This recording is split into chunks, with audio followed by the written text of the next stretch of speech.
Hello, Central family. This is Pastor Gerry, one of your pastors here at Central.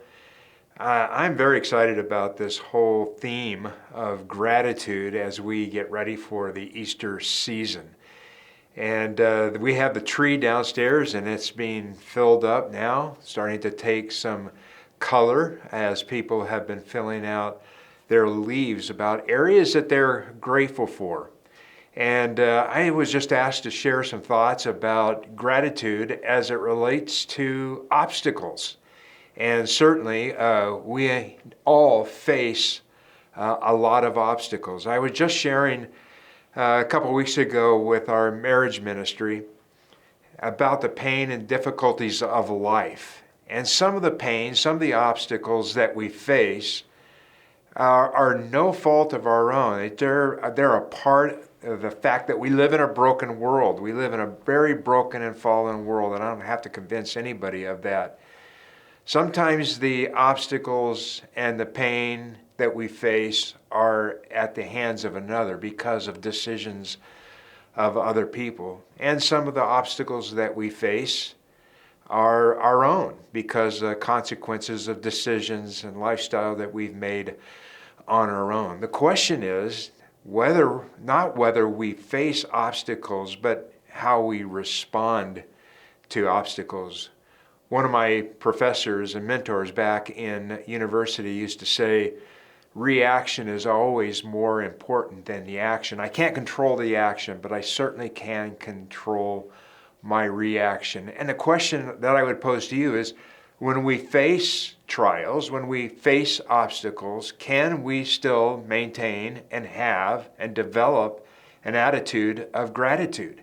And I think we can. And Scripture certainly talks about it. My mind has been flooded over the last couple of days of just passages and verses that talk about our attitudes, that our attitudes should be the same as Christ. And just on and on there are verses and passages. But one that I think really speaks to this whole arena of obstacles and perseverance is James.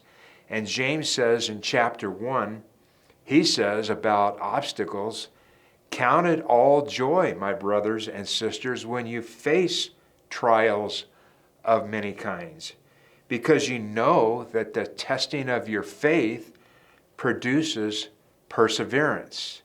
Let perseverance finish its work so that you may be mature and complete, not lacking anything." I think those words are pretty clear.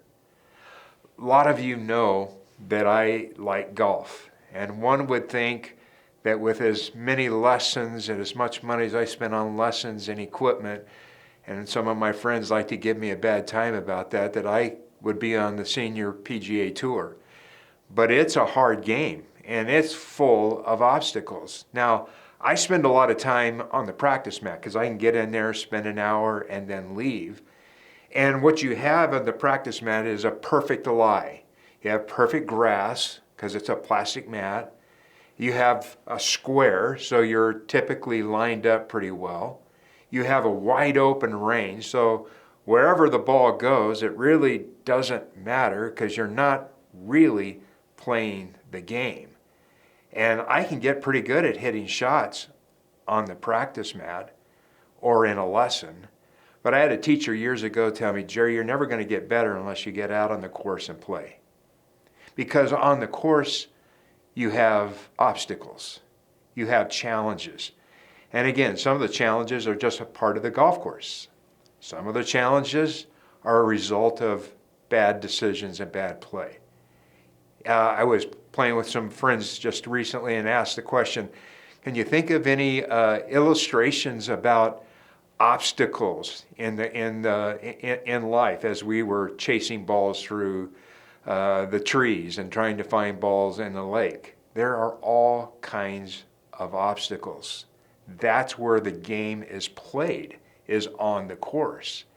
And our lives are not just meant to be lived in a safe, on a mat, perfect conditions so that we face no obstacles. Life is meant to be lived in the marketplace, at school, at work, at home, where we come across people, and people with challenges, and people that present challenges, our own challenges, they're obstacles. Can I maintain and have and develop an attitude that demonstrates gratitude? And I think we can and should. It's an instruction to count it all joy, knowing that those obstacles produce strength. They produce strength of character. They produce strength of heart and soul and commitment. And as we are strengthened because of those obstacles and those challenges, and we learn how to respond with a grateful, joyful heart, then we can, as Scripture says, be mature and complete, not lacking anything. I want to illustrate it this way. I have a friend I just read this morning that was supposed to be facing and having a ceremony, an award ceremony, because of some accomplishments. And this is over in Europe. And because of some travel challenges, not allowed to get on an airplane and travel to the location. And my friend said that he spent the night fairly disappointed because this has been over a year because of COVID, being able to receive this recognition. And so he spent the better part of the evening kind of down and discouraged and disappointed. But as he got off the train in Paris, or no, in Germany, he got off the train and he saw other Germans helping refugees coming off the train from Ukraine. And he said in that moment, as he saw those refugees, not knowing where they were going to go, what was next, he said his attitude changed. Instead of being disappointed, he was grateful. Grateful for where the country he lives, grateful for the work that he does. But it is amazing what perspective, when you're faced with challenges, when you're faced with obstacles, and you have an eternal perspective, wanting to be mature, complete, lacking nothing, it is amazing what our attitude does for us in our Christian walk in life. I hope in this Easter season that you will find ways, even in the challenges of life, and there are plenty of those around us, that you'll find the ability to be grateful. Fill one of the leaves out of the things that you're grateful for. Not just family, not just friends, not just a job, but maybe write down some of the challenges, some of the obstacles, some of the pain that you have faced that has shaped your Christian walk. God bless you. Have a great Easter season.